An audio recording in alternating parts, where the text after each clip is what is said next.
అపోస్తలుల కార్యములు 17వ అధ్యాయము. వారు అంఫిపొలి అపొల్లోనియా పట్టణముల మీదుగా వెళ్లి తెసలోనికకు వచ్చిరి.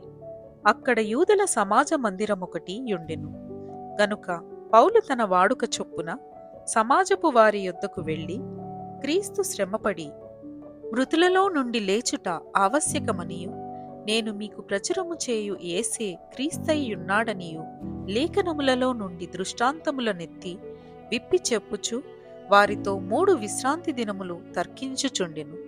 వారిలో కొందరును భక్తిపరులగు గ్రీసు దేశస్థులలో చాలా మందియు ఘనతగల స్త్రీలలో అనేకులను ఒప్పుకొని పౌలుతోనూ సీలతోనూ కలిసికొనిరి.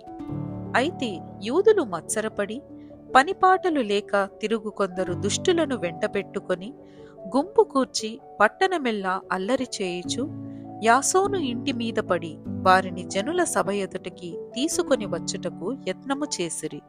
అయితే వారు కనపడనందున యాసోనును కొందరు సహోదరులను ఆ పట్టణపు అధికారుల యొద్దకు ఈడ్చుకొని పోయి, భూలోకమును తల్లక్రిందులు చేసిన వీరు ఇక్కడికి కూడా వచ్చి ఉన్నారు.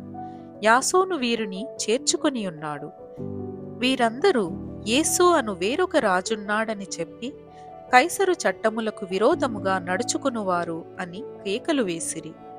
ఈ మాటలు వినుచున్న జనసమూహమును పట్టణపు అధికారులను కలవరపరిచిరి. వారు యాసోను నొద్దను మిగిలిన వారి యొద్దను జామీను తీసుకొని వారిని విడుదల చేసిరి. వెంటనే సహోదరులు రాత్రివేళ పౌలును సీలను బెరయకు పంపించిరి. వారు వచ్చి యూదుల సమాజ మందిరములో ప్రవేశించిరి.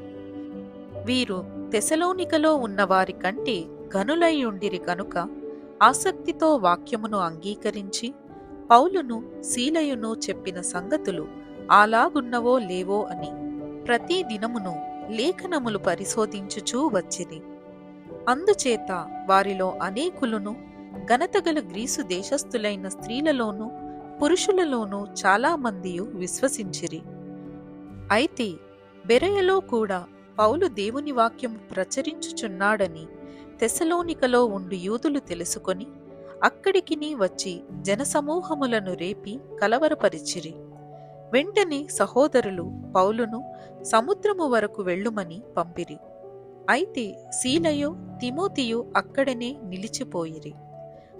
పౌలును సాగనంప వెళ్లిన వారు అతనిని ఏథెన్సు పట్టణము వరకు తోడుకుని వచ్చి, సీలయు తిమోతియు సాధ్యమైనంత శీఘ్రముగా అతని యొద్దకు రావలెనని ఆజ్ఞ పొంది బయలుదేరిపోయిరి. పౌలు ఏథెన్సులో వారి కొరకు కనిపెట్టుకొని ఉండగా ఆ పట్టణము విగ్రహములతో నిండియుండుట చూచినందున అతని ఆత్మ పరితాపము పట్టలేకపోయెను.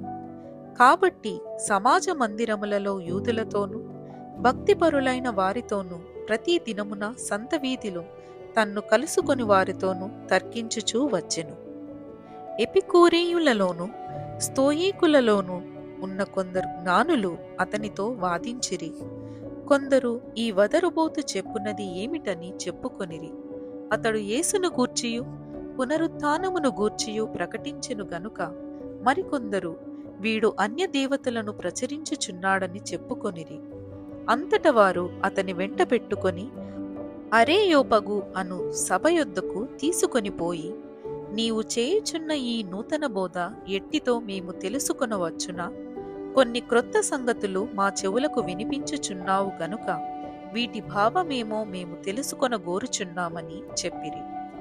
ఏథెన్సు వారందరూ అక్కడ నివసించు పరదేశులను ఏదో ఒక క్రొత్త సంగతి చెప్పుటయందును వినుటయందును మాత్రమే తమ కాలము గడుపుచుండువారు. పౌలు అరేయోపగు మధ్య నిలిచి చెప్పినదేమనగా, ఏథెన్సు వారలారా, మీరు సమస్త విషయములలో అతి దేవతాభక్తి గలవారై ఉన్నట్టు నాకు కనబడుచున్నది. నేను సంచరించుచు మీ దేవతా ప్రతిమలను చూచుచుండగా ఒక బలిపీఠము నాకు కనబడెను. దానిమీద తెలియబడని దేవునికి అని వ్రాయబడి ఉన్నది. కాబట్టి మీరు తెలియక దేనియందు భక్తి కలిగి ఉన్నారో దానినే నేను మీకు ప్రచురపరచుచున్నాను. జగత్తును అందలి సమస్తమును నిర్మించిన దేవుడు తానే ఆకాశమునకును భూమికిని ప్రభువై ఉన్నందున హస్తకృతములైన ఆలయములలో నివసింపడు. ఆయన అందరికిని జీవమును ఊపిరిని సమస్తమును దయచేయువాడు గనుక తనకు ఏదైనను కొదువయున్నట్టు మనుషుల చేతులలో సేవింపబడువాడు కాడు. మరియు యావత్ భూమి మీద కాపురముండుటకు ఆయన ఒకని నుండి ప్రతి జాతి మనుషులను సృష్టించి, వారు ఒకవేళ దేవునిని తడవులాడి కనుగొందురేమో అని తన్ను వెదుకు నిమిత్తము నిర్ణయ కాలమును వారి నివాస స్థలము యొక్క పొలిమేరలను ఏర్పరచును. ఆయన మనలో ఎవనికిని దూరముగా ఉండువాడు కాడు. మనమాయన యందు బ్రతుకుచున్నాము, చలించుచున్నాము, ఉనికి కలిగి ఉన్నాము. అటువలే మనమాయన సంతానమని మీ కవీశ్వరులలో కొందరును చెప్పుచున్నారు.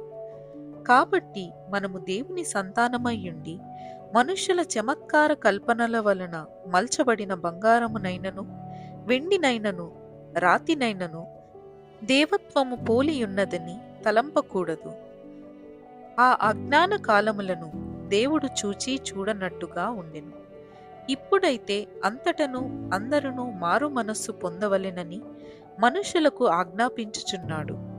ఎందుకనగా తాను నియమించిన మనుష్యుని చేత నీతిననుసరించి భూలోకమునకు తీర్పు తీర్చపోయేడి ఒక దినమును నిర్ణయించియున్నాడు. మృతులలో నుండి ఆయనను లేపినందున దీని నమ్ముటకు అందరికిని ఆధారము కలుగజేసి ఉన్నాడు. మృతుల పునరుత్థానమును గూర్చి వారు వినినప్పుడు కొందరు అపహాస్యము చేసిరి. మరికొందరు దీని గూర్చి నీవు చెప్పున్నది ఇంకొకసారి విందుమని చెప్పిరి. అలాగుండగా పౌలు వారి మధ్య నుండి వెళ్ళిపోయెను. అయితే కొందరు మనుషులు అతని హత్తుకొని విశ్వసించిరి.